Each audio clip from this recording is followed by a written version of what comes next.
네, 안녕하세요. 대통령실 대변인 강유정입니다. 반갑습니다. 네. 네, 한 달 전까지만 해도 문화예술 비례대표로 일하다 보니까 좀 가까운 분들 만나 뵙게 돼서 저도 정말 푸근하고 따뜻한데요. 오직 한없이 가지고 싶은 것은 높은 문화의 힘이다. 이 김구 선생의 말씀을 이재명 대통령께서 후보 시절부터 아주 여러 번 강조하셨던 게 아닌가 싶습니다. 그리고 그 강조점은 지금도 여전하다라고 할 수 있을 텐데요. 정말 때마침 좋은 소식들도 많이 들려왔고 기생충 BTS로 대변되는 이 K-영화, K-팝이 처음 길을 놓기 시작하더니 이제는 노벨문학상 그리고 뭐 드라마 그리고 뮤지컬 저는 아까도 잠깐 고백했지만 와 토니상을 정말 받게 될 줄은 꿈에도 몰랐거든요. 이 전 세계가 K컬처에 푹 빠져 있습니다. 오늘 그 대한민국, 대한국민의 자긍심을 높여준 K컬처 주역들 이렇게 한자리에 모셔봤고요. 오늘 이렇게 같이 모여서 문화강국의 꿈, 세계로 나아가는 대한민국 오늘 함께 하신 분들 좀 소개 먼저 드리겠습니다. 센터 본능이니까 센터부터 소개를 드릴게요. 제일 마지막이에요? 그러면은 제가 너무너무 귀한 분들이니까요. 한 분씩 소개를 드리겠습니다. 제78회 칸 국제영화제 학생 부문에서 1등상을 받았습니다. 허가영 감독님. 네. 그래서 첫 여름이란 작품으로 수상하셨습니다. 그리고 최근 프랑스 문화예술공로 훈장 꼬망대를 받은 너무나 잘 아시지만 조수미 성악가님. 네, 그리고 미국 토니상에서 무려 6관왕에 빛나는 어쩌면 해피엔딩의 박천휴 작가님. 그리고 드라마 폭삭 속았수다의 김원석 감독님. 대한민국 남자 무용수 최초로 로잔 발레 콩쿠르에서 저 사진이죠. 네, 우승한 박윤재 발레리노님. 네. 그리고 저희 예술가 먼저 소개하기로 했으니까 김혜경 여사님. 네, 네, 그리고 네 마지막으로 이재명 대통령님 소개해드리겠습니다. 네, 사실 제가 선거 기간에 화도 많이 들어가지고요. 폭삭 속았수다 보면서 눈물을 흘리셨다. 그 다음 말도 기억나요. 아유, 그 집에 여사님 보면은 창피해서 몰래 우느라 애먹었다라고도 말씀하셨는데. 결국은 대통령을 울린 드라마를 만드신 겁니다. 네. 누구까지 울리고 싶어서 만들었는지 좀 궁금합니다. 네. 옆에 마이크, 예. 네. 지금 5분 계신 중에 유일하게 상 받지 않고 지금 이 자리에 있는. 근데 그 대통령 네 분의 눈물이 상이었던 것 같습니다. 예. 전 국민의 공감과 눈물을 받으리라고는 생각을 못했었는데, 네, 제 생각보다 더 많이 좋아해 주시고 더 오랫동안 좋아해 주시더라고요. 요즘도 말씀 많이 해주시고 좀 최근에 좀 늦게 봤다고 말씀해 주시는 분도 계시고 그래서 감사할 따름입니다. 네. 질문이 뭐였죠, 근데? 네. 정말 얼마나 울릴 작정을 하신 건지 아니면 결과적으로 많이 울린 건지. 근데 사실은 진짜 이거는 공개적으로 말씀드리는 건 처음인데요. 진짜 엄청 웃기려고 엄청 노력했거든요. 예, 울리려고 한 적은 단 한 번도 없었어요. 그냥 이거는 감동적인 장면은 최대한 잘 살리려고 했지만 그걸 그렇게 막 울릴 거라고는 생각 못했고요. 오히려 되게 슬픈 장면에서 되게 안 슬픈 음악을 깔았었어요. 예, 그래서 근데 정말 많이 웃겨드리고 싶었는데 많은 분들이 울었다고만 말씀하시니까 너무 이렇게 슬픈 드라마로 생각을 해서 아직도 안 보시는 분들이 계시더라고요. 이 기회를 빌어서 정말 웃긴 재밌는 드라마입니다. 마지막까지 홍보를. 여사님, 그 어떤 부분에서 대통령께서 눈물을 흘리신 걸까요? 자주 우세요? 드라마 보고? 아, 예, 요즘 좀 자주 우는 것 같아요. 갱년기가 왔는지. 근데 사실 금요일 날 드라마가 나왔잖아요. 그래서 저는 하루 종일 기다리다가 제가 먼저 다 봐요. 보고 나서 이 사람이 이제 주말에 시간이 있으니까 주말에 이제 그걸 다 몰아서 보는데 전 한 번 본 거 혼자 볼 때는 막 저도 울며 불며 보다가 이 사람이랑 같이 볼 때는 두 번째 보니까 좀 눈물이 좀 덜 나오잖아요. 그래서 아마 이 사람이 참아서 뒤에서 울었던 것 같아요. 저는 두 번 봤답니다. 그런데 아마도 감사합니다. 그 주인공 애순이를 보면서 아, 우리 현대사의 어머님, 누이 이런 것들을 생각했었던 것 같아요. 이 사람은 특히 또 우리 하늘나라 간 신우의 어릴 때 아명이 애자였다고 그래요. 그래서 그런 모습, 그런 게 연상이 돼서 아마 눈물샘이 자극되지 않았나 싶습니다. 그 대통령을 울린 예술이네요. 네. 아마 이 자리에 모인 이유가 이런 예술이 감동도 주고 그리고 추억도 주고 굉장히 한 시기를 우리가 기억할 때 어떨 땐 작품으로 기억이 될 때도 있는 듯해요. 대한민국 예술계를 대표하는 별들이 이 자리에 모인 이유이기도 할 텐데 대통령님 왜 우리가 이 자리에 모였을까요? 저는 요즘은 어떻게 하면 먹고 살 길을 만들까 이런 데 주로 관심이 있는데 제가 그 복사 소가수다를 이제 주말에 한번 몰아보기를 했는데 제가 정말 놀라운 점들을 발견했어요. 저는 대한민국의 문화적 가능성 이게 과연 어느 정도의 잠재력이 있을까에 대해서 저는 사실 확신을 하지 못했는데 복사 소가수다를 보면서 야 이거를 하나의 산업으로 키워서 대한민국이 전 세계에 이렇게 딱 드러날 수 있는 결정적인 계기가 될 수도 있겠다 이 생각이 그때 들었습니다. 물론 그 이전에도 K-팝이나 뭐 이런 것들은 전 세계적으로 많이 각광을 받았고 뭐 경제적으로도 꽤 도움이 됐던 건 있죠. 오늘은 노래하시는 분들은 안 계셔서 좀 아쉽긴 한데 그래서 그건 뭐 노래니까 그런가 보다라고 생각했어요. 근데 저는 그 제주도의 그것도 지금도 아니고 과거에 그 어려운 시절 대한민국이 이제 급속 성장을 하니까 급변했거든요. 사회 경제적 상황이. 근데 그게 거기다 또 뭐 고부 갈등 또는 남존 여비의 그 가부장적 문화 이런 거에 우리는 공감하지만 과연 세계 사람들이 세계인들이 공감할 수 있을까 이런 주제에 그런데 이게 엄청난 공감을 받았다는 걸 봤는데 결국은 그게 섬세한 표현력 아닐까? 근데 그런 생각이 들더라고요. 그래서 이 대한민국의 문화적 역량이라고 하는 게 이게 노래만이 아니고 또 새로운 영역도 있겠다. 이제 그 생각이 들었습니다.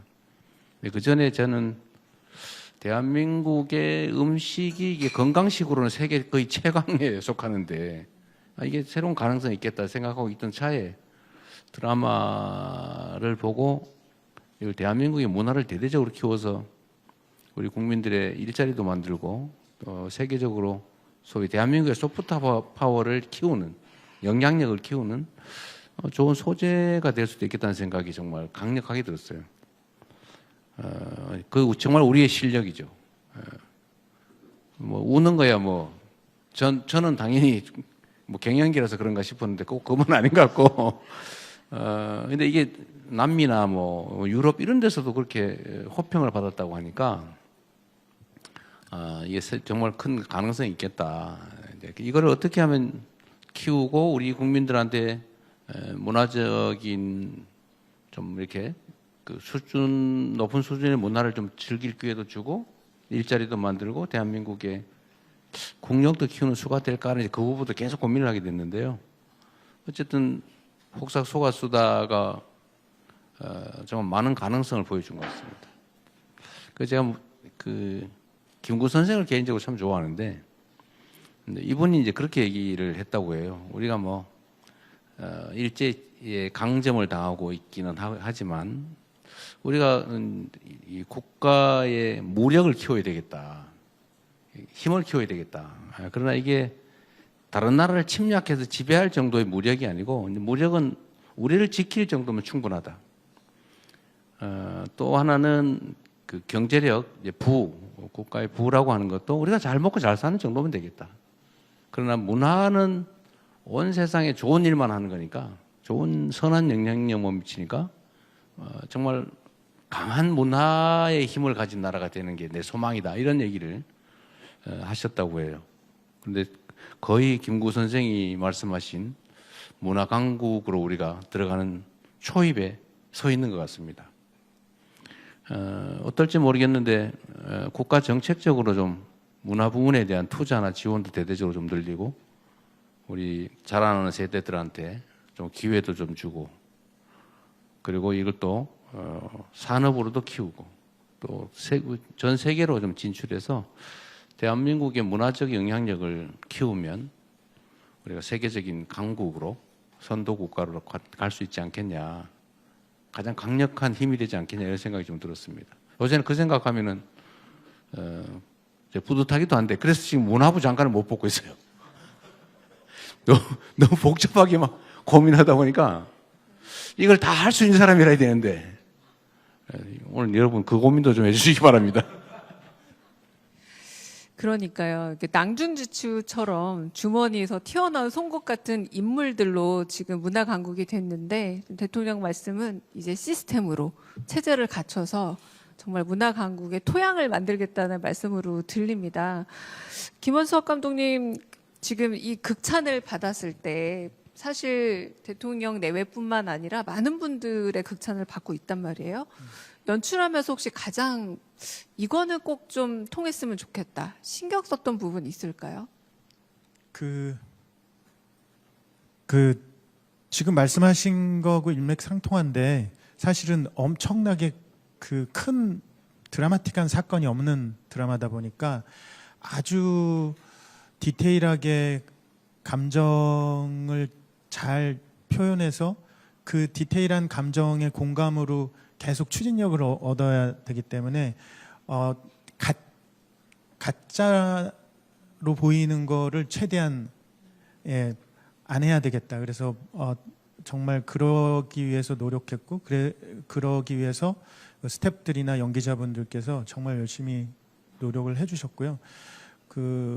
제가 생각하기에 이제 흔히들 그러니까 60년도부터 2025년까지 65년간의 한국에서 살아온 특히 제주도에서 살아온 어떤 부부의 이야기를 한다고 했을 때 많은 사람들이 생각하는 어떤 한국사의 어떤 대단히 개인의 삶에 영향을 미친 엄청난 사건들을 전면에 내세우지 않으면서 그냥 그런 사건들이 심지어는 그냥 배경에 그 사건을 겪어온 사람들이란 가정으로만 존재하면서 만드는 시도를 한번 해보고 싶었거든요. 작가님하고. 그게 처음에는 왜 그 사건 얘기가 안 나오냐.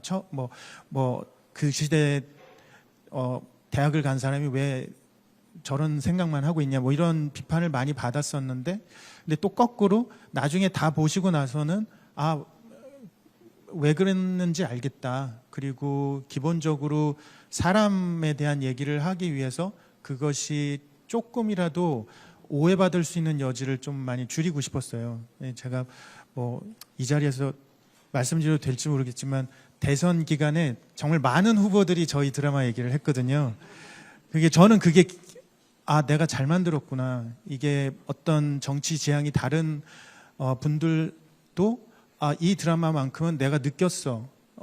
내가 이 드라마를 느낄 수 있는 후보자야라고 얘기를 한다는 거는 저희가 말하고자 했던 그러니까 어떤 인간의 기본적인 부분에 대해서 다 이제 공감해 주신 것 같아가지고 그 부분이었습니다. 결국은 가장 균형 잡힌 거는 어떻게 보면 아무 말도 안 할 때 균형 잡힌 게 아니라 뭔가를 아주 철저하게 얘기할 때 균형 잡힌 시선이 있을 수 있다고 생각하는데 그 휴머니즘 그거 하나로 이제 특히 요즘 이제 어쨌든 어르신 분들이 이제 전반적으로 대화가 많이 부족하지만 그러니까 연령별로 혹은 남녀 간에 서로 소통의 기회가 점점 줄어들고 있는데 이거를 통해서 얘기의 물꼬가 텄으면 좋겠다는 생각을 만들었는데 이제 어쨌든 그런 것들이 알아주시는 분들이 많은 것 같아갖고 예, 감사합니다. 네. 우리 김원석 감독님이 편하게 말씀하시니까 되게 쉬운 일 같지만 사실은 1950년대생 애순이라는 매우 특수한 경우를 보편적 얘기로 끌어내신 거잖아요. 사실 여기 계신 모든 예술가분들이 바라는 어떤 순간인데 그걸 성취하셨다는 말로 들려서 정말 뿌듯합니다. 그걸 저는 그 번역 없이 원어로 봤잖아요. 한국 드라마다 보니까 한국어로 자막 없이 볼 수 있는. 그러니까 꼭 우리는 좋은 작품은 자막이나 번역을 통해서만 봤는데 정말 거기서 좀 뿌듯했다는 생각이 들고요. 이 질문은 결국은 답을 이미 해주신 것 같아요. 타임지가 선정한 올해 최고의 K 드라마에도 올랐고 가장 한국적인 이야기에 세계인들이 궁금한 이유 이걸 한번 물어보도록 되어 있는데 그 말씀이 거의 답이 된 듯은 합니다. 네네. 오늘 이 예술가로서 김혜경 여사님도 특별히 함께 자리해 주셨는데 피아노 전공하셨잖아요. 네. 네. 아니에요. 그 학부를 졸업하셨는데 예술가 맞습니다. 네네. 그래서 유학 준비하시다가 그 변호사 이재명을 만나서 인생이 좀 바뀌었다. 유학이 아닌 결혼을 선택했다라고 하셨는데, 이 예술과 문화에 대한 갈증도 있으실 것 같고, 또 어떤지 그 애틋함에 대한 얘기도 들어보고 싶습니다. 네. 제가 이 사람을 8월 9일 날 만났는데 그 주에 미국 비자가 나와서 결혼을 할까? 유학을 갈까를 조금 고민을 했었어요. 근데 뭐 예술가로 취급해 주시니까 너무 감사하고요. 감동입니다.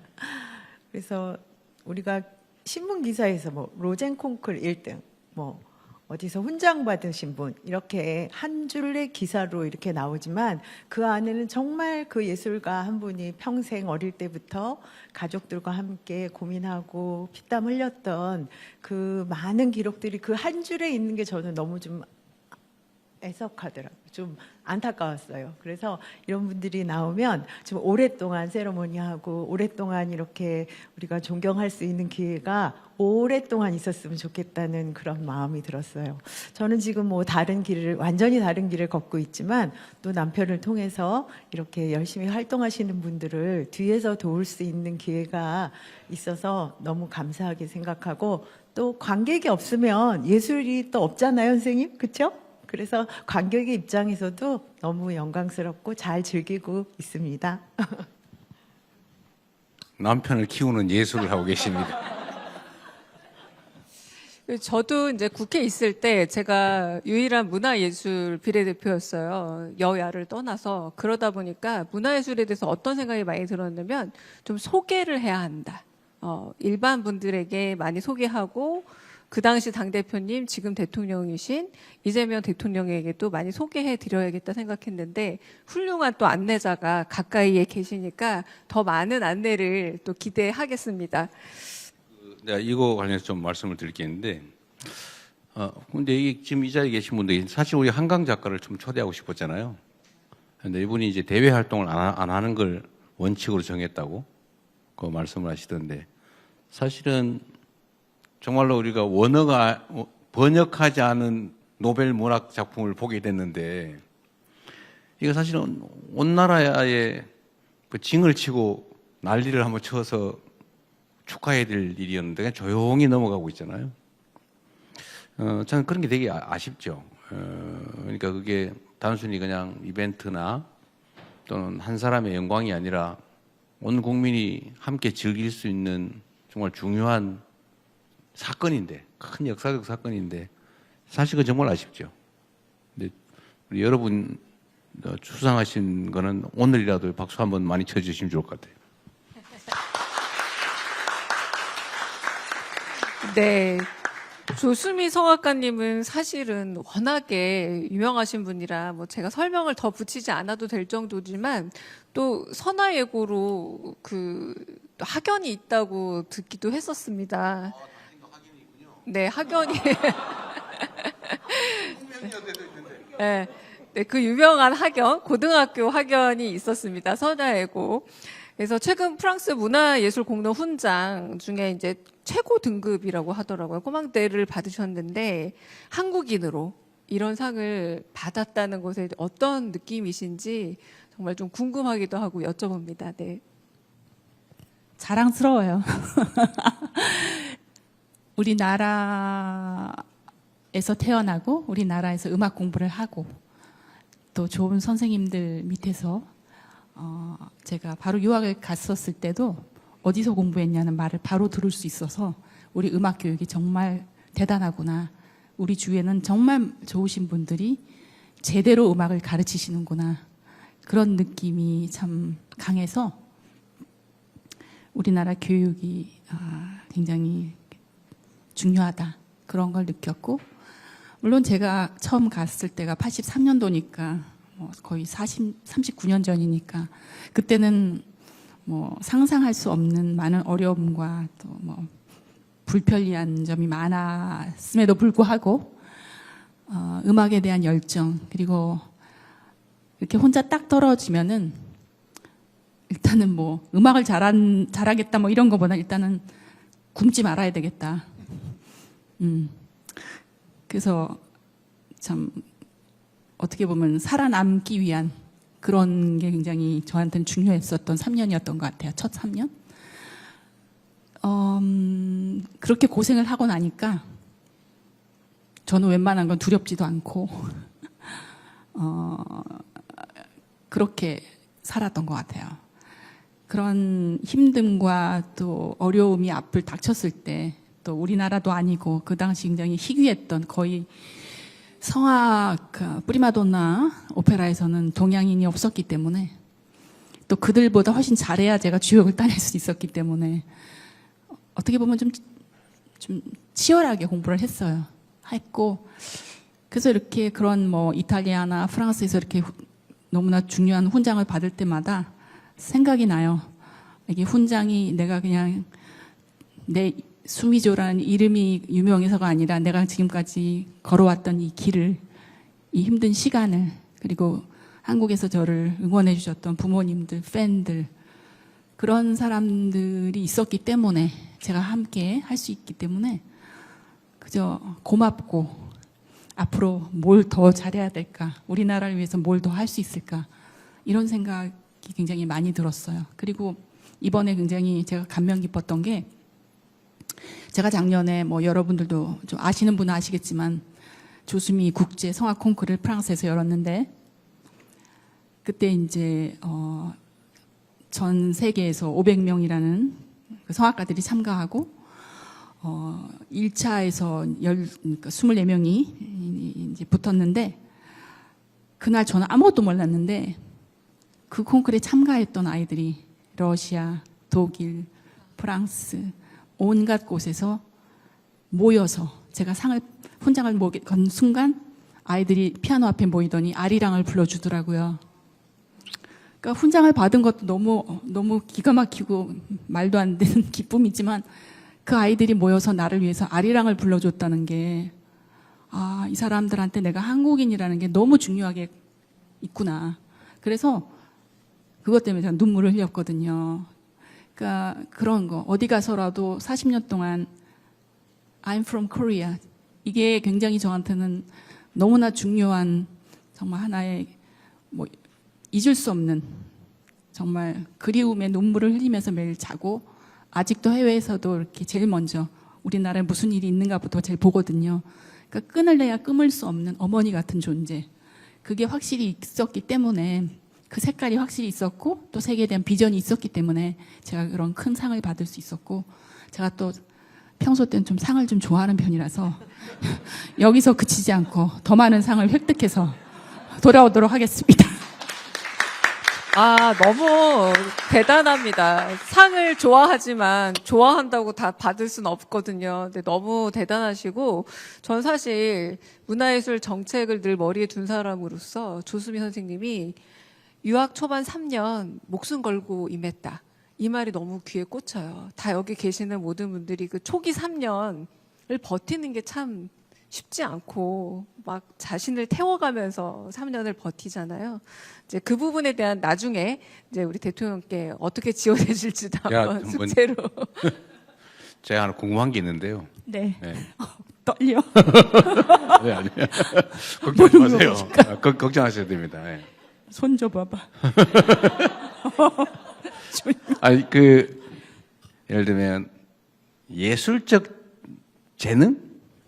네. 그러니까 예를 들면 우리 조수미 선생님 같은 경우는 타고나는 건가요? 아니면 공부하고 노력해서 갈고 닦은 건가요? 아니면 두 개가 합쳐진 건가요? 뭐 제가 감히 말씀을 드리자면요. 사실은 예술 부분에서는 타고난 게 중요하긴 해요.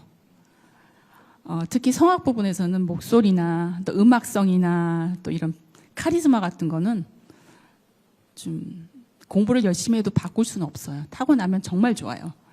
근데 또 뭐가 있냐면은 이 지지 않고 버티는 게 굉장히 중요해요. 그 누구도 이 악보를 외워주지 않거든요. 외국어로 된 악보를. 저는 전번에는 러시아어로 된 오페라 그거를 일주일 만에 외운 적이 있어요. 정말 그때는 지금은 하려도 못하는데 그때는 좀 나이가 젊어서 기억력도 좋고 그러니까 외국어로 노래를 한다는 것 노래뿐만이 아니라 그 음악이 쓰여진 그 시대의 시인들 철학 이런 것까지 알고 노래를 해야 그 나라 사람들이 인정을 하거든요.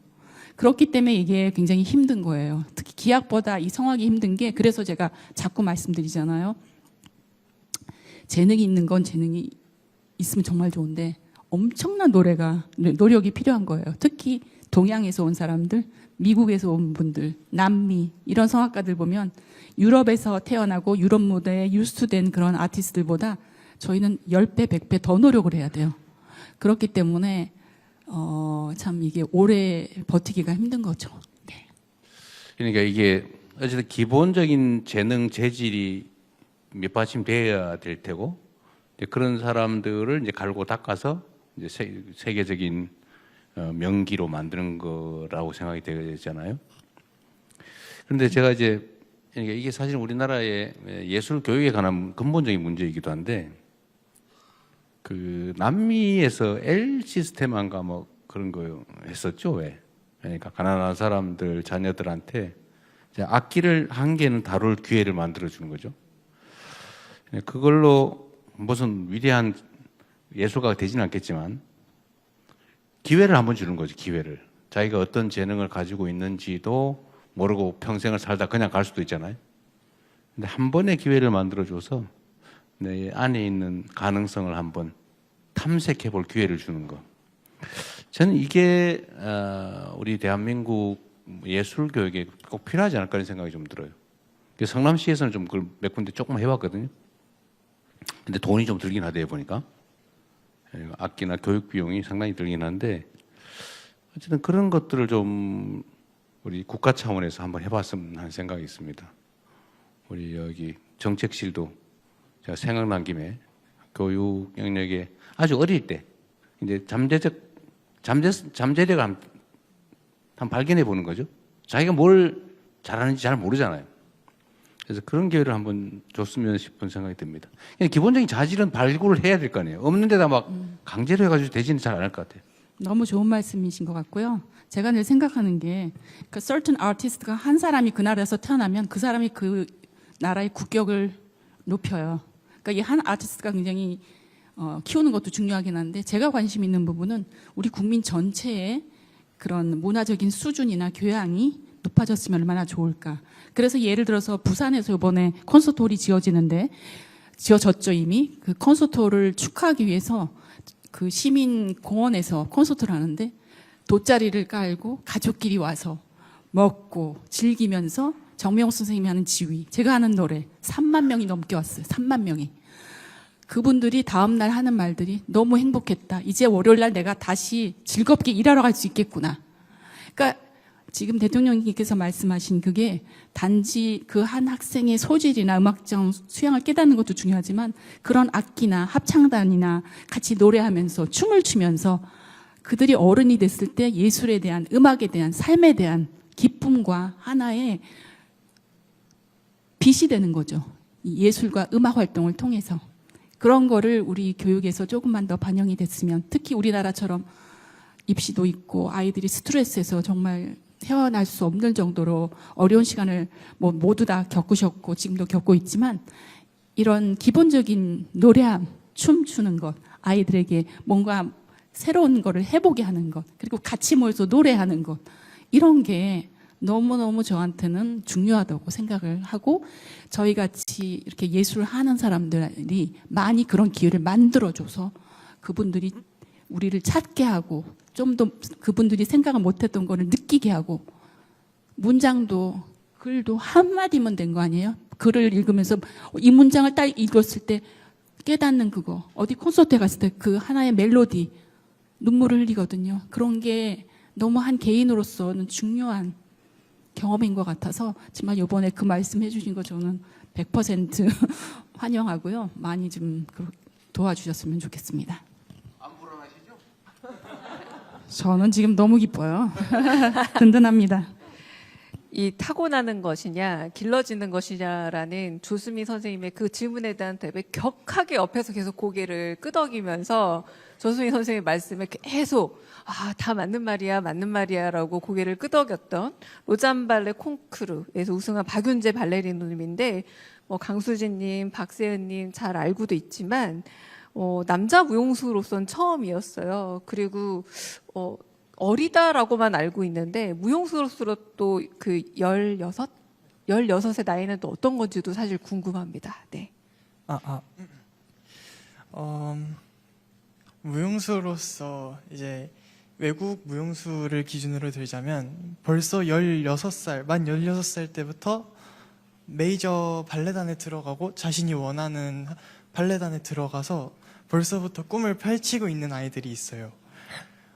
근데 이제 저희 한국 무용수들 같은 경우에는 이제 군 병무 문제 때문에 이제 조금 빨리 나가지 못하는, 발목이 잡히는 상황들이 조금씩 생겨서 그것이 조금 해결이 돼야 더욱 더 많은 친구들이 꿈을 펼치고 더 반짝반짝 빛나면서 자신의 꿈을 이뤄나갈 수 있을 것 같은데, 사실 저 같은 경우에도 이번에 로잔 콩쿠르를 나가서 많은 발레단 관계자분들께서도 우리 발레단에 와라라고 러브콜을 많이 보내주셨었는데 군 병무 문제가 해결되지 않아서 다 죄송하다는 말씀을 드리고, 자유롭게 군 병무 문제를 해결할 수 있는 콩쿠르를 나갈 수 있는 학교를 선택해야 할 정도로 그렇게 큰 어려움이 제가 직접 가보니까 많이 와닿더라고요. 이거는 대통령께서 혹시 관심, 네, 이 콩쿠르 우승해도 혹시 복무 문제가 해결이 안 되나요? 원래 한 4년 전, 3년 전까지만 해도 원래 로잔 콩쿠르에서 1등을 하면 군 병무, 군면제 혜택을 받을 수 있는 콩쿠르였는데 이제 3, 4년 전쯤 이제 혜택이 사라지게 되어서 아쉽게도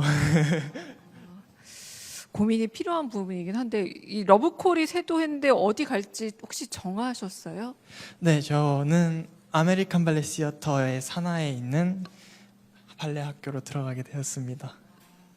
이 남성 무용수가 로잔에서 처음 받는 거잖아요. 네. 한국 남성 무용수에게는 어떤 의미라고 할 수 있을까요?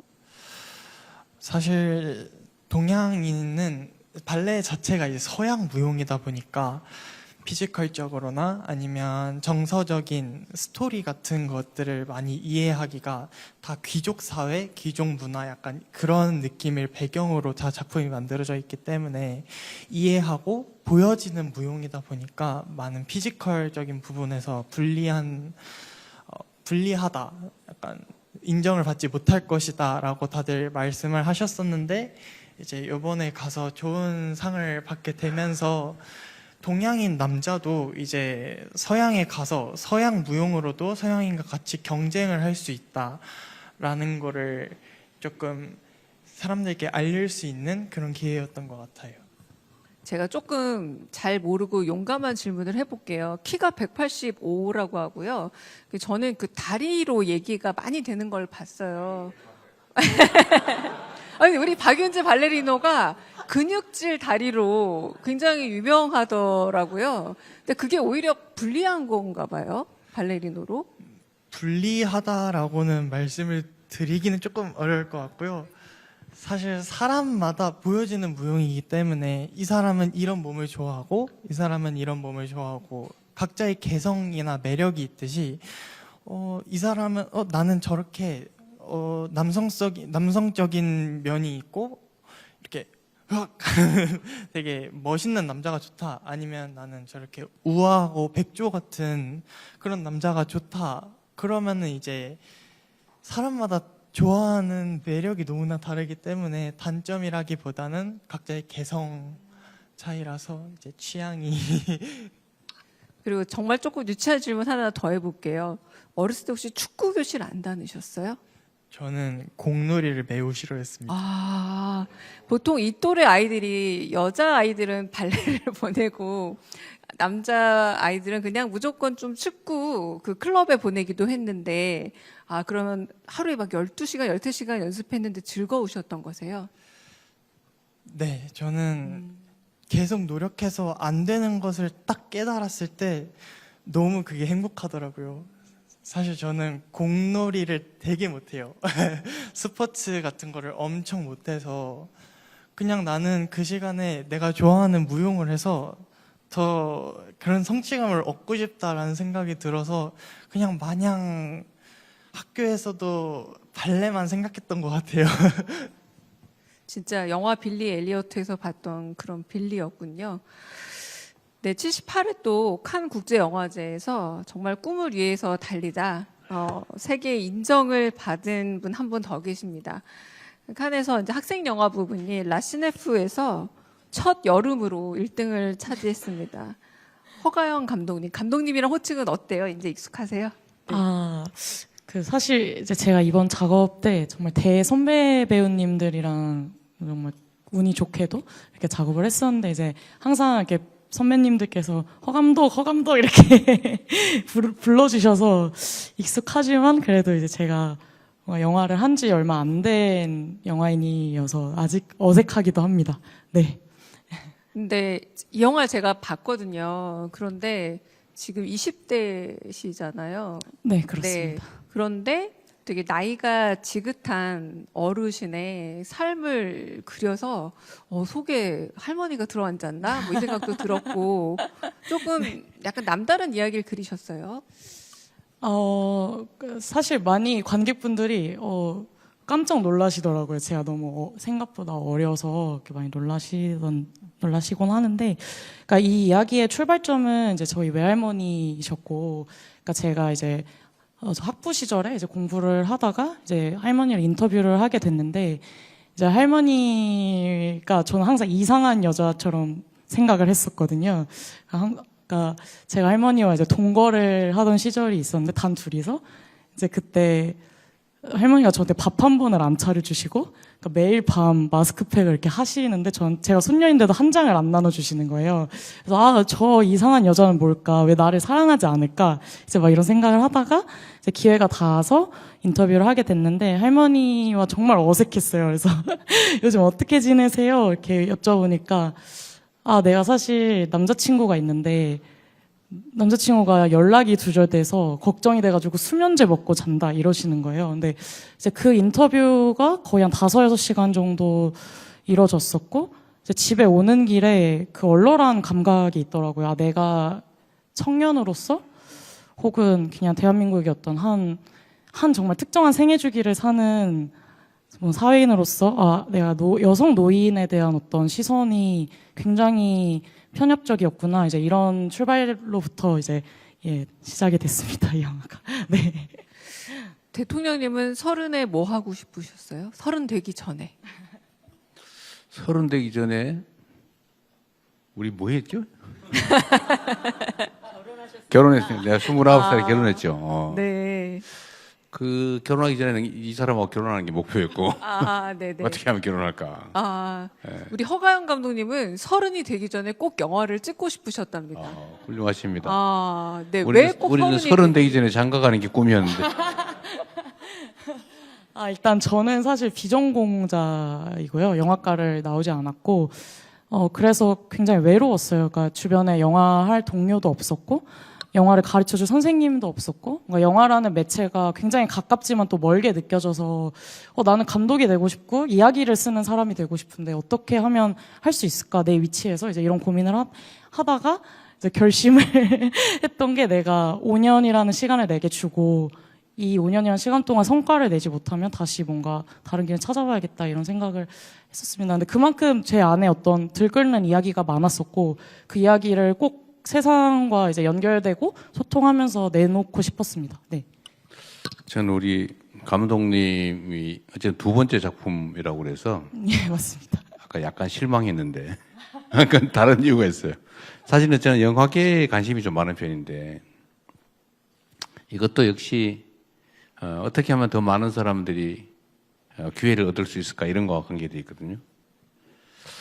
그 영화 세트장을 보통 지었다 철거하고 그런다고 그러대요. 근데 그거를 그렇게 하지 말고 근데 수도권에 하면 좀 그러니까 저 지방에 어디 바다, 산 뭐 이런 것들이 잘 갖춰져 있는 곳을 아주 대규모로 하나 어디 구획을 해가지고 영화, 드라마, 뭐 공연, 뭐 이런 거를 촬영할 수 있는 공간을 만들면 그게 이제 첫 번째 고민은 그 유지될 수 있을까? 나중에 막 그야말로 저기 관리 비용만 잔뜩 들고 폐허처럼 관리되지 않을까? 애물단지지 되지 않을까? 근데 그런 걸 한번 물어보고 싶었는데 관심 있는 분이 있는지 잘 모르겠어요. 그게 대규모 촬영 세트장 같은 거를 좀 저는 그런 지원을 좀 국가 단위에서 해주면 좋겠다. 좀 어떠세요? 네. 그러니까 그럴 것 같아. 예. 한번 들어보고 싶어요. 그 사실 오늘 제가 말씀드리려고 했던 부분인데요. 그러니까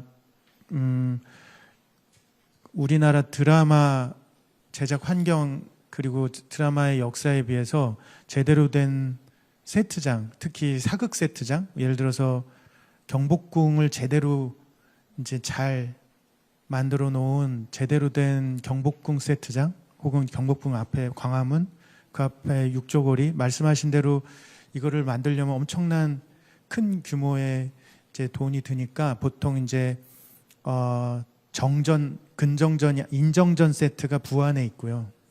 그 다음에 그 앞에 편전 세트, 그러니까 문경에 있고요. 뭐 이런 식의 다 쪼개져 있고, 그러니까 경복궁은 당연히 문화재니까 요새는 이제 이용하기 힘들고요. 촬영하기 힘들고 그런 면에서 특히 그러니까 요즘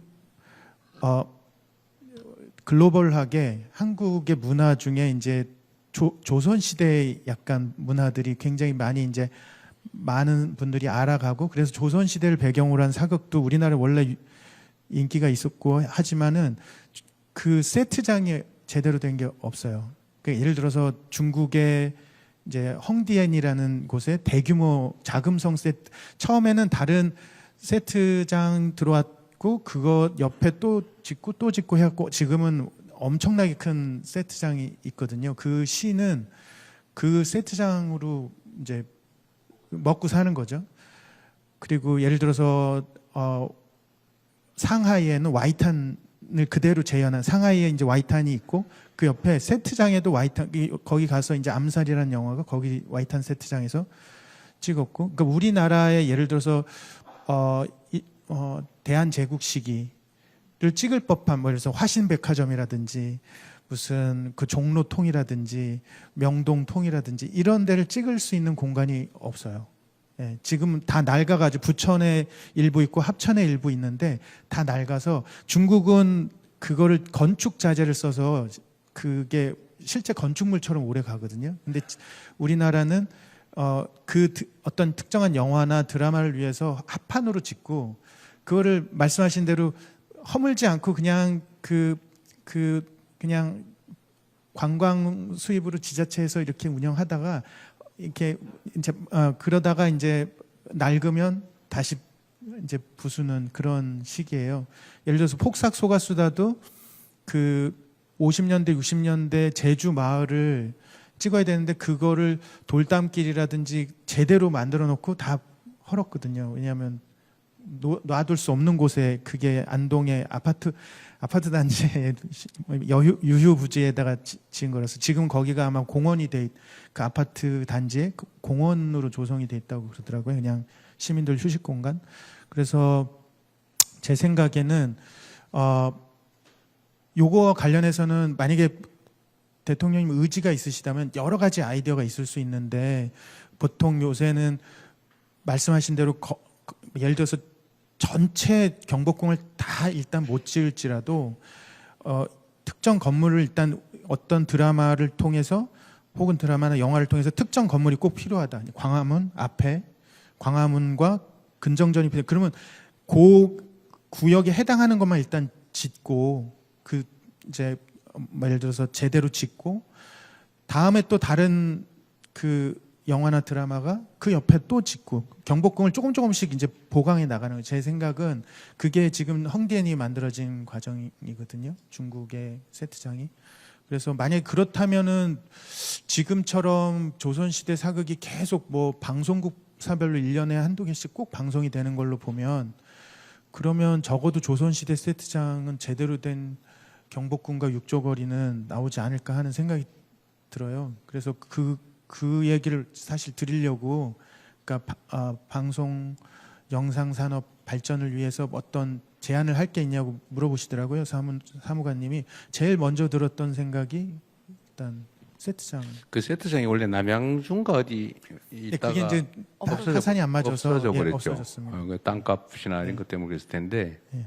저기 예를 들면 저 지방에다가 지원 차원에서 저 약간 멀리 가도 그러니까 너무 멀리 가면 실제로 저기 완도에도 있고요. 해상 그 장보고 시절에 지은 해상 세트가 있고 뭐 지자체들도 굉장히 관심이 많으셔서 저 남쪽에도 있는데 제가 생각하기에는 수도권은 비용이 너무 많이 이제 그렇죠. 비쌀 수 있지만 적어도 문경 정도는 가까운 편이거든요. 그리고 태안 정도? 그러니까 제가 생각하기에 뭐 강화도나 태안이나 이렇게 좀 특히 태안은 넓은 평지가 있으니까 이제 거기를 어떤 정해서 거기에는 이제 바다도 있고 주변에 이제 뭐 산도 살짝 있는 곳으로 택해서 거기를 만약에 한다면 접근성은 괜찮을 것 같거든요. 제 생각에는. 전라도 주면 너무 멀어요.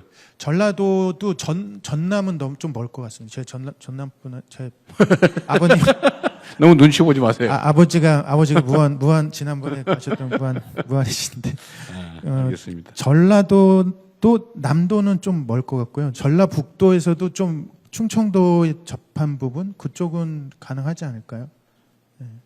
이 대규모 인력이 다 이동을 해야 되니까 그런 거. 네, 대규모 인력이 이동을 해야 되고, 그러니까 지금 부안에 있긴 있잖아요. 전북 부안에, 그러니까 부안에 있긴 있는데 어쨌든 문경, 부안, 이런 곳들이 이제 특히 문경에 사극 세트장이 많아요. 그래서 문경에서 가기에 좀 문경도 저희가 사용을 안 할 수는 없거든요. 거의 민가나 거리 세트나 뭐 이런 건 쓸 여지가 있으니까. 그러면 거기에서도 접근성이 있으면 좋고. 그러니까 가능하면 집적돼 있으면 좀 좋긴 할 텐데요. 그렇긴 합니다만은 그 큰 부지가 있으면 부지를 구하기가. 있어야 될 것 같습니다. 알겠습니다. 네, 아주 구체적인 얘기를 기다려주신 박천유 작가님 말씀을 좀 들어보겠습니다. 아까 잠깐 말씀드렸던 것처럼 연극 무대였고 뮤지컬이기 때문에 톤이상이 본인이 직접 글을 쓰고 한국어로 그죠 작사까지 한 이 어쩌면 해피엔딩이 톤이상 받으면 좋겠다 다들 바랬지만 정말 깜짝 놀라게 한 소식이었습니다. 일단 소감을 좀 들어보고 싶습니다. 네. 너무 많이 말씀하셨겠지만, 네. 저는 사실 이 자리에 나와서 꼭 저 역시 한강 작가님처럼 이런 대외적인 활동에 익숙한 사람은 아니거든요. 잠깐 방 안에만 갇혀 있는 사람이잖아요. 근데 이 자리에 나와서 드리고 싶었던 말씀이 공연 예술은 그 지역성을 굉장히 강하게 띱니다. 무슨 얘기냐면 사실 영화나 드라마처럼 우리나라 작가님이 우리나라의 언어로 쓰고 단순히 번역을 해서 되는 문제가 아니라요. 그 지역의 언어로 그 지역의 배우들이 그 지역의 관객들을 위해 매일매일 해야 되는 공연이거든요. 자막의 효용성이 사실 굉장히 떨어지는 전통적인 예술이에요.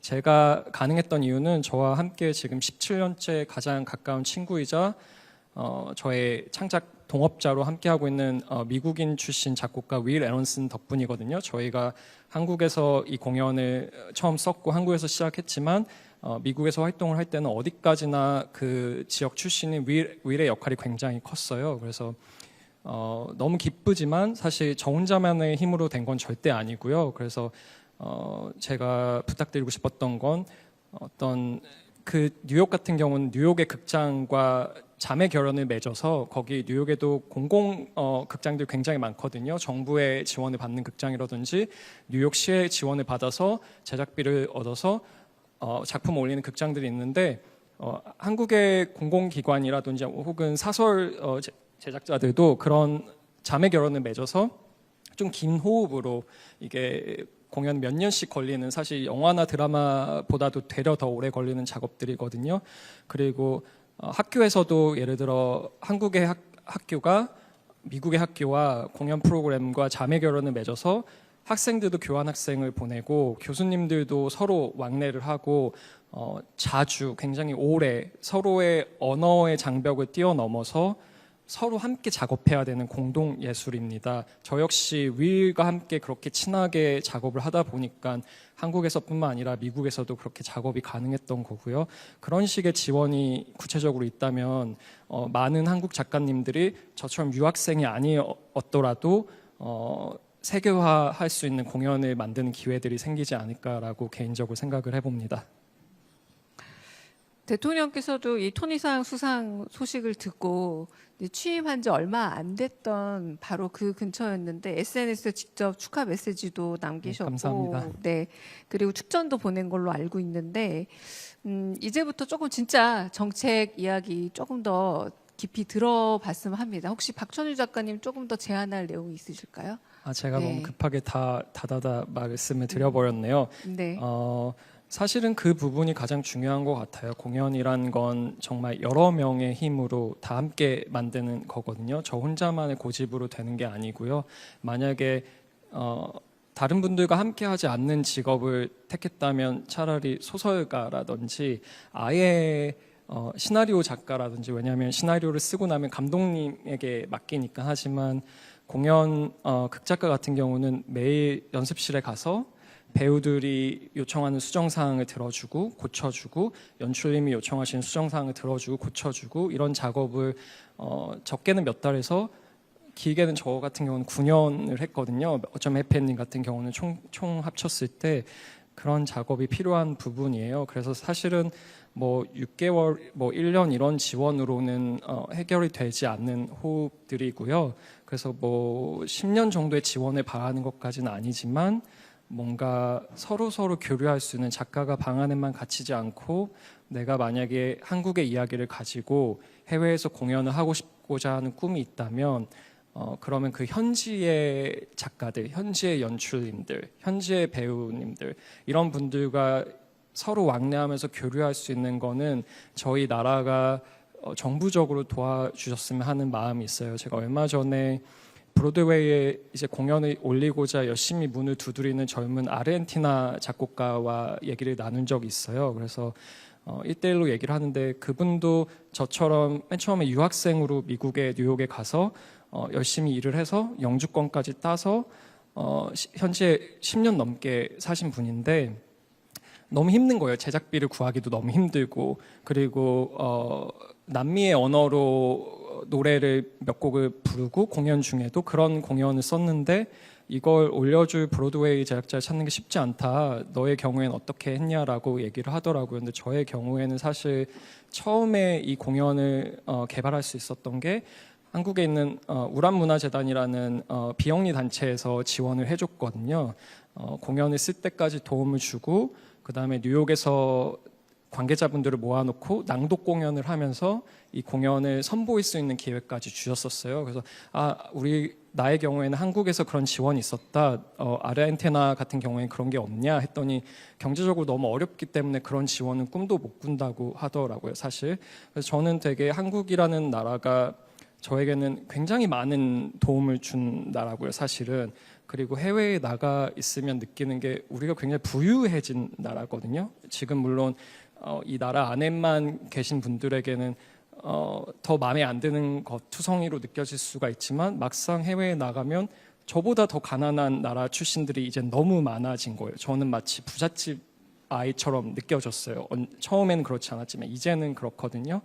그래서 아마 아까 조수미 선생님께서 처음에 83년도에 가셨을 때와 지금은 사실 저희 나라의 소프트 파워가 굉장히 강해졌고 경제적으로도 굉장히 부유해졌기 때문에 이런 것들을 많은 지원들을 대신에 현지에 어디까지나 현지의 전문가들과 교류가 필요합니다. 우리가 단순히 돈을 써서 뭔가를 나라 안에서 만들고 해외에 수출한다는 생각을 하시면 공연은 절대 안 되고요. 현지의 사람들과 현지 사람들 초청해서 함께 뭔가를 개발하고 혹은 우리가 밖에 나갈 수 있게 현지와 뭐 자매 결연을 맺고 이런 것들이 정책적으로 필요하고 가능한 기계가 저희의 바라는 바입니다. 네, 지금 열심히 메모하고 계신데 한번 쫙 듣고 나서 대통령 말씀 들어볼까요? 아니면 지금 계속 어깨에 짐 많이 지어주세요. 이렇게 숙제 많이 주세요. 네, 허가영 감독님 혹시 정책적 제안 있으면 네. 네. 네, 물론 제가 영화를 2편 만들었고 단편 감독이어서, 그러니까 단편 영화를 만든 이제 신인 감독이기 때문에 사실 어떤 말을 해야 할까 되게 고민을 많이 했었는데, 일단 첫 번째로 정말 솔직하게 그냥 제가 제 눈높이에서 많은 것들을 말씀드리고 싶었습니다. 일단 첫 번째로는 일단 제가 큰 상을 받았고 이제 칸 영화제에 갔을 때 이제 저한테 굉장히 많이 그 영화제에서 만났던 이제 해외의 어떤 이제 투자사분들이나 이제 영화인분들이 저한테 한국적인 영화를 기다리고 있다. 근데 왜 한국적인 영화가 요즘에는 많이 없느냐, 더 많이 그런 영화를 만들어 달라, 이런 말씀을 되게 많이 해주셨는데, 그냥 제가 생각했을 때 이제 한국적인 영화라는 건 뭘까라는 생각을 되게 오래 했었고, 그러고 이제 한국에 와서 극장에 걸린 영화들을 봤을 때 그 어떤 격차가 항상 있고 모순이 있습니다. 그러니까 소위 우리가 말하는 상업 영화라는 것, 그리고 또 근데 또 사실 칸 국제영화제 같은 되게 세계적으로 인정받는 영화들은 또 마냥 그런 상업적인 특성만을 지닌 영화가 아니거든요.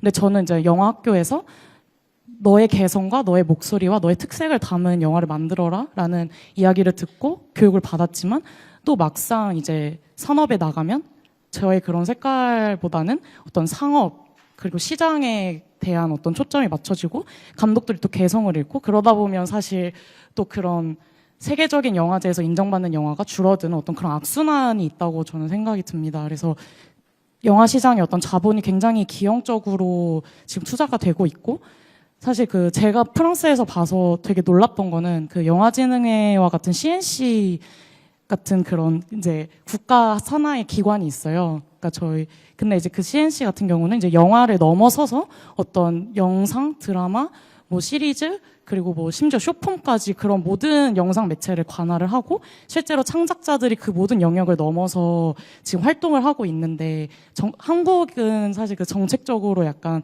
좀 그 분야마다 벽들이 있거든요.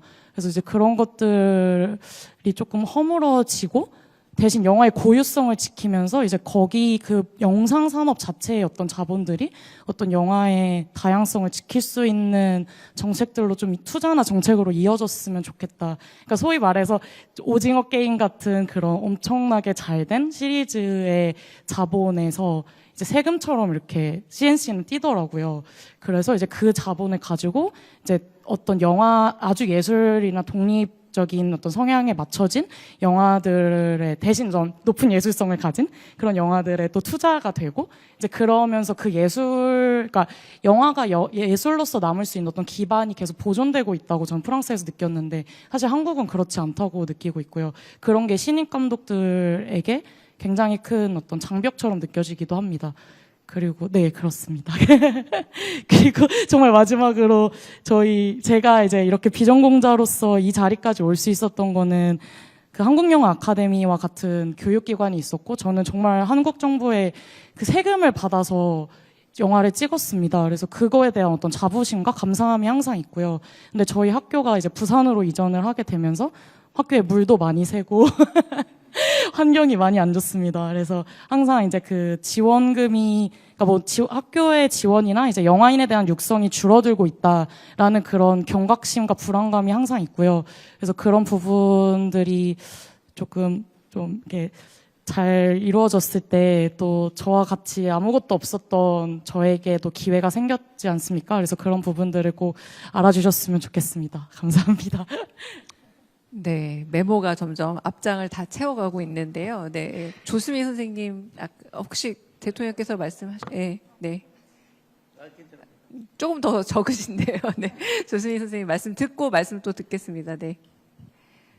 글쎄요. 뭐 해외에서 지금 39년 동안 연주하고 공연하고 녹음하고 또 국제 콩쿠르에 또 심사위원도 맡고 또 작년에는 또 제 콩쿠르도 열었고 생각이 참 많았어요.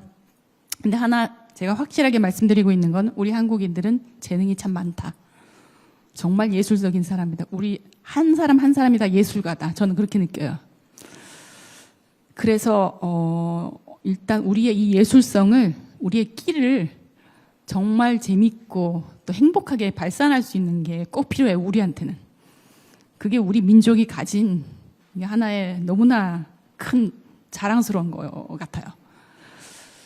그렇기 때문에 사실 지금 뭐 성악이든 피아노든 뭐 어떤 아트든 뭐 뮤지컬이든 영화든 이렇게 개인이 열심히 노력해서 성취를 하는 사람들이 꽤 많았어요. 저 같은 경우도 그랬고 제가 처음 시작했을 때 그 누구도 저를 몰랐고 저를 일본 사람이 이름이 수미다 보니까 저기 미츠비시 사장님 메트로폴리탄 오페라 끝나고 제 방에 미츠비시 사장님이신데 직원들 20명을 데려오셔갖고 수미상 그러면서 전 몰라 수미상 너무너무 고맙다 그래서 I'm sorry I'm not Japanese I'm Korean 그러더니 so 데스까 그러고 딱 나가시더라고요. 그때가 제가 너무 놀랐는데 아무튼 그래서 제가 처음 시작했을 때는 정말 혼자서 진짜 자기 재능 믿고 열심히 하는 그런 아티스트들이 굉장히 많았어요. 혼자 나가서 콩쿠르 1등하고 혼자 오페라 하우스 들어가서 정말 역도 따내고 근데 어느 certain 포인트에 우리나라에 뭐가 있냐면은 우리 한국 문화원이라는 게 있어요. 문화원. 비엔나에도 생겼고 그때 제가 또 오픈식에 나갔었고 뭐 로마도 생겼고 뭐 파리는 너무너무 잘하고 계시고 그런 문화원들의 활동이 또 원장님들의 활동이 굉장히 중요하다고 느꼈어요. 그분들은 단지 우리 한국의 문화를 그쪽에 계시는 그 사람들에게 전달하는 것이 아니라 이제는 그쪽 사람들이 문화원을 찾아와요.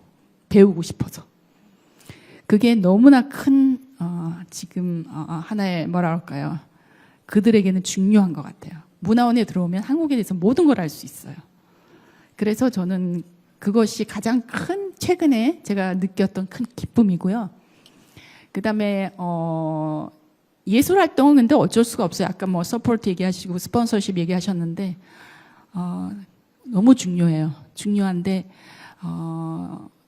그것보다도 한 사람의 그런 의지나 열심히 해보겠다. 해외에서나 한국에서 어디서나 그런 거를 갈 수 있는 전체적인 서로의 국민성이 굉장히 중요한 것 같아요. 우리 한국 사람들은 모이면 싸우고 누가 잘 되면 배가 아프잖아요. 그런 게 아니라 누가 잘 되면 도와주고 서포트하고 한국인들이 콩쿠르에 나가면 저는 심사위원이랑 싸우면서 제 1등 줘야 돼. 이렇게 하고 뭐 이런 거. 그러니까 굉장히 서로를 이렇게 아끼고 서포트하는 그런 전체적인 분위기가 만들어져야 되지 않을까. 저는 한 사람으로서 그렇게 생각을 하고요. 그 다음에 정말 제 콩쿠르 할 때도 작년에도 많은 분들은 아니지만 그래도 뭐 현대자동차라든지 이런 분들이 많이 도와주셨기 때문에 가능했고요. 그래서 사실 스폰서십은 우리 아티스트 할 때는 정말 안 중요할 수가 없다고 생각을 하고요. 하지만 저같이 개인적으로 아티스트로서 이렇게 저의 퍼포먼스나 이런 거는 뭐 상관이 없겠지만 이제 제가 국제적으로 더 많은 일을 하려고 할 때 이럴 때는 정말 너무나 큰 하나의 도움이 필요한 거는 사실입니다.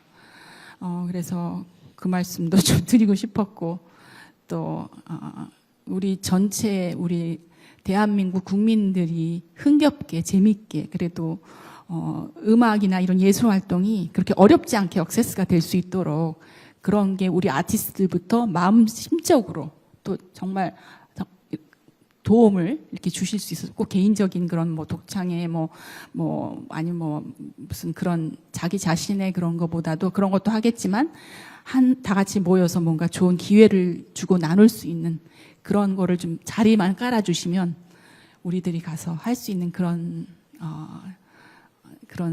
기회가 좀 많이 생겼으면 좋겠습니다. 혹시 네. 네. 하여튼 이 자리에는 대체적으로 그래도 일가를 이루신 분들이 성공하신 분들이어서 개인적으로는 축하를 드립니다. 그런데 이게 문화예술인들은 제가 이제 피상적으로 보기로는 수없이 많은 사람들이 도전하고 희망하지만 이제 살아남기 자체가 어려운 영역들이거든요. 그런데 저는 그런 생각이 들더라고요. 이 문화예술이라고 하는 게 그 개인의 취미 활동 또는 오로지 개인의 영업 활동이냐, 사실 그걸 넘어서는 우리 공공 자산이기도 하거든요. 그 사회의 문화의 수준은 결국 문화예술인들의 활동으로 만들어지는 건데, 이거를 우리가 즐길 때는 모두의 공공의 자산으로 우리가 즐기지만 그 생산의 영역에서는 각자 알아서 하는 걸로 이게 맡겨져 있죠. 이 점에 대해서 생각을 좀 바꿔야 된다는 기본적인 생각을 가지고 있습니다. 그래서 제가 그런 생각도 해봤는데, 이제 우리가 일자리가 없어서 참 고민이잖아요.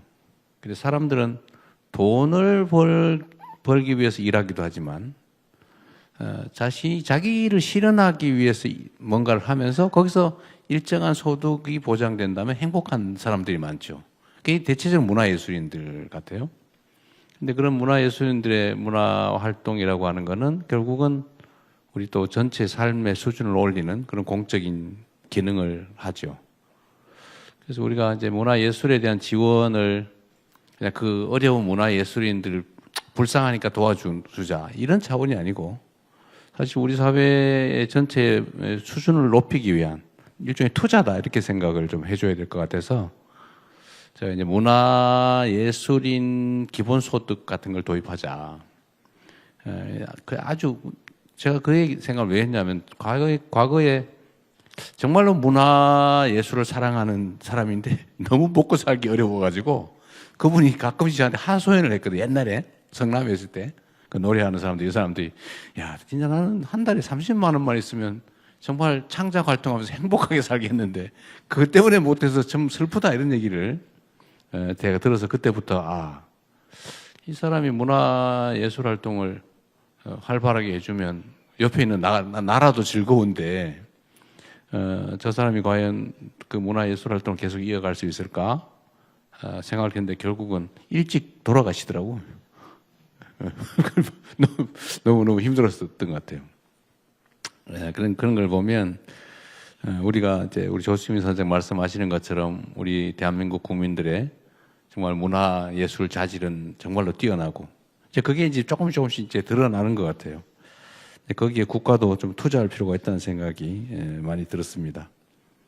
그런데 최근에 제가 오늘 이 모임 때문에 자료를 대충 읽어보니까 문화예술 지원 예산이 많이 줄어들었더라고요. 삭감이 됐더라고 보니까. 근데 원래는 물가 수준 따라 조금씩 올라가도 똑같은 수준인데 절대 이게 깎여버리니까 이 상황이 꽤 심각해진 것 같아요. 그 문화예술 부분은 워낙 다양해서 많이 쪼개져 있잖아요.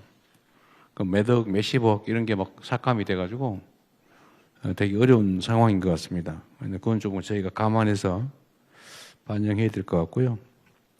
아까 문화원 말씀도 해주셨는데 저희가 이제 전 세계 외교 공간도 실제 숫자도 엄청나게 많고 그 중에 꽤 큰 나라에는 문화원들이 있는데 과연 문화원들이 대한민국 문화 뭐 선전이라면 좀 그렇고 문화 전파나 아니면 그 매개로서 역할을 제대로 하는지는 한번 제가 별도로 한번 체크를 해볼 생각입니다. 특히 이제 외교 공간들이 이제는 이전과는 좀 다르게 대한민국의 그 문화 주도 국가, 문화 선진 국가의 위상을 좀 전 세계에 알리는 거점 역할을 좀 하도록 저희가 좀 만들어 볼 생각이고요. 근데 구체적으로 그러면 정부가 뭘 하면 되냐를 제가 많은 사람들한테 물어보는데 이 문화예술 경제가 너무 다양해서 너무 다양하고 층위도 정말 다양해서 요 얘기를 들어보면 이게 다가 아니에요. 전혀 다른 영역들이 무수히 많이 존재해서 문화정책 또는 문화예산 편성이 너무 어려운 것 같습니다. 근데 이 해결 방법을 찾아야 되는데 그래서 아까 제가 농담처럼 얘기했지만 결국 문화부, 문화예술, 관광부 여기 이 정부 기관들이 그 역할을 해줘야 되는데 이게 또 너무 다종다양하니까 실제로는 그 모든 걸 커버하는 그런 사람들 찾기가 좀 어려운 것 같아요.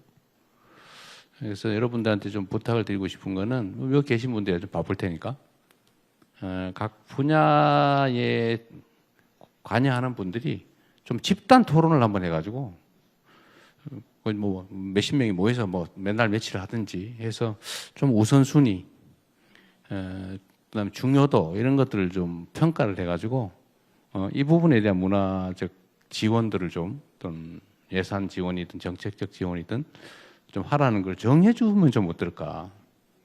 이걸 이제 관료들이 일방적으로 정하니까 탁상에서 자기 마음대로 정하게 되거든요. 모르죠. 그러니까 전 똑같은 예산을 집행하더라도 현장에서 필요로 하는 예산들을 그들의 토론을 통해서 그들이 만들어내는 걸 해주면 똑같은 예산으로도 효율성이 상당히 올라갈 것 같아요. 그래서 그런 기회를 좀 문화예술계에서 만들어주면 어떨까 그런 생각이 좀 듭니다. 물론 뭐 이 장을 까는 것도 정부가 해야 될 일이긴 하고요. 어쨌든 영화 문제도 그렇고 앞으로도 기회가 되면 저는 원래 집단 토론을 매우 즐기는 편이어서 좀 다양한 얘기를 들을 때마다 좀 재미있거든요. 제 말씀도 좀 드리고 그런 기회를 또 한번 만들어 보면 좋겠고요. 하여튼 여러분들 정말 축하드립니다. 그뿐만 아니라 대한민국의 문화를 전 세계에 이렇게 많이 알려주셔서 감사드립니다. 네, 축하드리고 감사합니다. 네. 저희 이제 마무리해 갈 시간이지만 혹시 윤재군 정책적 제안 아까 군 문제 얘기하시긴 했는데 또 다른 거 있으면 그래도 말씀해 주시죠. 네. 우선 너무 앞서서 완벽하게 다 말씀해 주셔서 딱히 제가 무언가를 더 말씀드리기가 어렵지만 많은 예술에 대해서 지원이 많이 없어졌어요.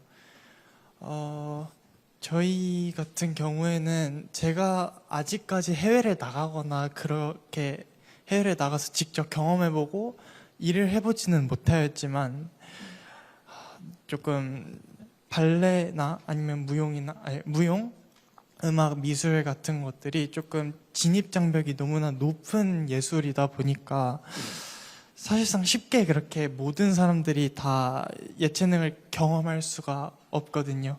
말씀해 주신 것처럼.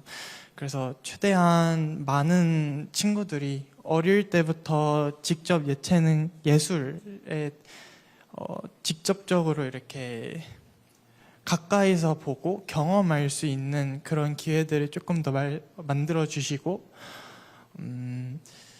조금 더 지원을 많이 해주셨으면 좋겠는 마음입니다. 네. 아쉽지만 더 많은 이야기를 나누고 싶은데. 듣고 네네네네. 있어요. 예. 네. 아까 준비하신 거 야, 말씀하신 줄 제가 알고. 아까 살짝 말씀드린 거 네. 있어가지고 근데 더 중요한 게 그 대통령님 항상 말씀하시는 이제 생태계를 구축하는 거, 이게 이제 지속 가능한, 그러니까 계속 그 물이 들어오고 물이 흘러 나갈 수 있게 하는 거에서 지금 사실은 제가 오늘 여기 뭐 기사도 나오고 그래가지고 저한테 정말 많은 분들이 네, 근데 정말 어렵습니다. 제가 지금 사실은 그래서 아까 말씀하신 뭐 토론을 하는 것 저는 너무 좋은 것 같고요. 왜냐하면 다 각자 입장이 다르고 저는 연출자 입장이지만 또 제작사의 입장이 있고 채널의 입장이 있고 뭐 연기자 입장이 있고 그러지 않을까요? 그러니까 지금 제가 이제 왜냐하면 여기 지금 계신 분들 중에 가장 진입 장벽이 낮은 문화 상품이고 어떻게 보면 국민 대다수가 거의 유일하게 문화를 접하는 게 드라마인 경우도 되게 많고 그래서 저는 개인적으로 이게 일종의 되게 가장 저변에 깔린 한국 문화의 수준과 상관 있다고 생각하거든요. 이제 말씀이 서로 좀 긴데 짧게 말씀드리면은 저렇게 재능 있고 의욕 있는 신인 감독, 신인 작가가 이제 데뷔할 공간이 없습니다. 그러니까 사실은 지금 계속 우리가 우리 얘기를 통해서 한국 사람들한테 먼저 인정받고 세계에 인정받을 수 있는 장르거든요. 그래야 되는 장르입니다. 이게 신인인데 신인 감독이 저 미국 사람 좋아할 드라마를 기획을 해서 잘하기 힘들잖아요. 자기가 아는 걸 해야죠. 그리고 자기가 아는 걸 했는데 외국 사람들이 좋아한다 그러면 이제 성장하는 거고, 혹은 우리나라 사람들이 너무 좋아한다 그러면 또 우리나라에서 성장하는 거고.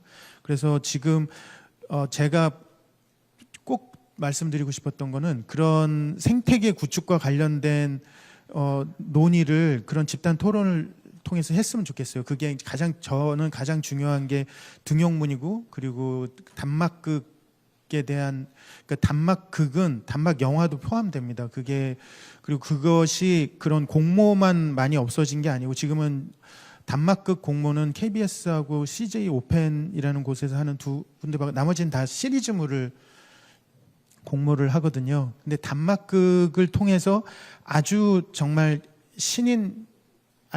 내가 할 수 있는 얘기를 짧게, 오히려 숏폼 드라마로까지도 넓혀서 되게 짧은 콘텐츠라도 지금 우리가 알고 있는 뭐 봉준호 감독님 지림열렬이라든지 무슨 맛있는 도미 요리인가요? 그다음에 뭐 폴라로이드 작법, 뭐 이게 다 15분 이내예요. 다 실제 되게 유명한, 지금 되게 거장이 되신 영화 감독님들의 단편이 되게 짧거든요. 근데 이거를 예를 들어 지금 어떤 예술 영화관에서 상영하는 게 만약에 지금 영화계에서 좀 힘들다면은 지금 대통령께서 말씀하시는 어떤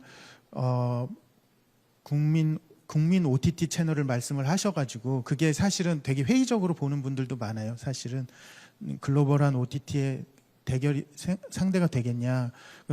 사실은 되게 많이들 이제 의견이 다양할 수 있겠지만, 만약 그런 채널, 그런 플랫폼에 일정한 부분이 그런 신인들이 노는 슬롯이 있다면, 그런 그 부분이 있다면, 예를 들어서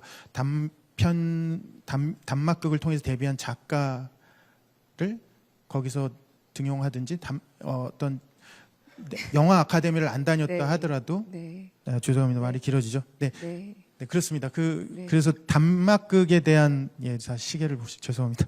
네. 단막극에 대한 네. 그 육성 혹은 부활과 관련된 논의를 꼭 좀 업계 분들의 말씀을 많이 들어주셨으면 좋겠습니다.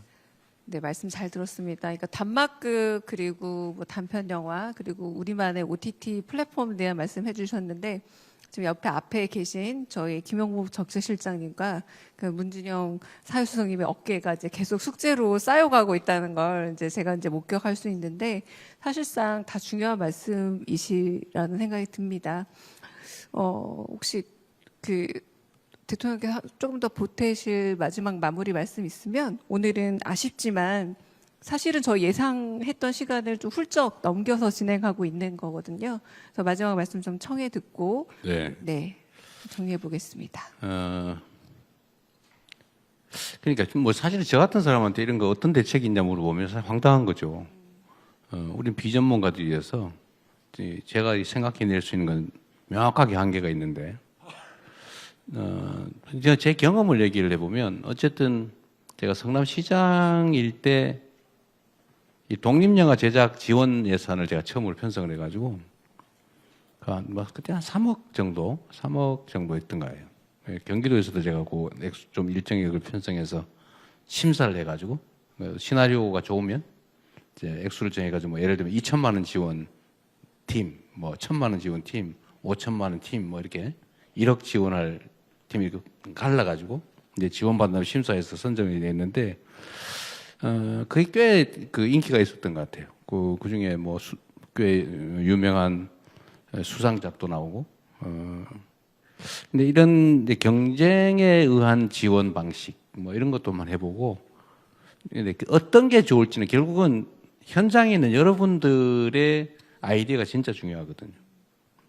제가 지금 안 그래도 국무회의에서도 그 얘기를 가끔씩 합니다만, 우리가 이제 공급자가 주변에서 들은 얘기, 전문가 이야기라고 막 들어가가지고 잘 기획을 해봤자 그게 한계가 뚜렷하거든요. 정말로 중요한 거는 수요자가 뭘 원하는지를 정리를 한 다음에 거기에 맞춰서 지원하는 게 제일 좋죠. 그러려면 좀 번잡한 절차를 거쳐야 됩니다. 그러니까 계속 끊임없이 토론해야죠. 얘기 듣고. 그래서 원하는 걸 해주는 거, 원하는 걸 지원하는 거. 앞으로 이제 그런 방향으로 좀 해볼 생각이고요. 뭘 원하는지를 물어보지 말고 이걸 하라고 요구를 하는 게 제일 중요할 것 같아요. 아까도 말씀드린 것처럼 예를 들면 뭐 영화계에서는 이런 게 제일 중요하다, 제일 급하다. 이런 것들 목록을 좀 뽑아서 순서대로. 또 뭐 예를 들면 뭐 무용계에서는 이게 필요하다. 이런 식으로 좀 정리를 좀 해주면 좋을 것 같습니다. 정부에서도 좀 준비하기로 하고요. 네. 여사님 예술계의 마음을 이해하는 마무리 말씀 한마디 부탁드립니다. 제가 마무리를 하라고요? 네. 너무 떨리는데요. 저희 고등학교 예고 다닐 때 선배님도 같이 다닐 때 그 학교 문 앞에 그런 팻말이 있었어요. 이문은 세계로 통한다. 예, 우리 지금 현장에서 일하시는 분들도 많고 또 국민들도 다 우리 선생님이 말씀하셨듯이 다 예술적인 끼가 정말 충분한 우리나라 국민들이잖아요. 그래서 조금만 지원을 대통령님께서 충분히 많이 해주시면 더 훌륭한 문화의 꽃을 피울 수 있을 것 같습니다. 많이 많이 지원해 주십시오. 네. 우리 이렇게 문화의 힘 김구 선생님의 말씀으로부터 시작했는데요. 오늘 나눈 귀한 정책들이 구체적인 정책과 그리고 행정력을 힘을 얻어서 그래도 문화예술인들의 좀 피부에 닿는 그런 효과도 얻었으면 하는 바람입니다. 문화강국의 꿈, 세계로 나가는 대한민국. 오늘 좀 시간을 넘어서 길게 얘기 나눴는데요. 여기서 마무리하겠습니다. 지금까지 저는 대변인 강유정이었습니다. 함께해 주신 그리고 참여해 주신 여러분, 대통령 네 분, 그리고 여기 함께해 주신 플로어에 계신 모든 분들께 깊은 감사드립니다. 감사합니다.